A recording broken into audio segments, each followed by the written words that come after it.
એનું નામ રામ પાડું છું. બળ હોવાથી બલરામ તરીકે પ્રખ્યાત થશે. બળનો અભદ્ર પ્રયોગ નહીં કરે,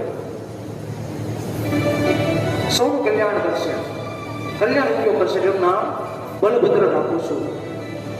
ભગવાનનું નામ પાડતા પાડતા ગર્ગાચાર્ય આંખો બંધ કરી સમાધિ લાગી ગઈ. ગર્ગાચાર્ય કોણ ખબર છે? અમારા ગોત્રના ઋષિ. એ બધા ગર્ગના સંતાન છે. કોના? અમારું ગોત્રા ગાર્ગ જ છે. બીજું કોઈ અભિમાન નથી, પણ એક અભિમાન છે મને. શાનું? કે અમે કૃષ્ણ ભગવાનના એક તરીકે ગોળ થાય. અમારા ઋષિ ગર્ગાચાર્ય છે. ગર્ગાચાર્ય સમાધિ લાગી ગઈ. નંદ બાબાએ કીધું, હે ભૂદેવ, હે બ્રાહ્મણ દેવતા, નામ પાડો. ગર્ગાચાર્ય આંખો ખોલે કીધું, તારો લાલો અનેક યુગમાં આવે છે, અલગ અલગ રૂપ ધરીને આવે.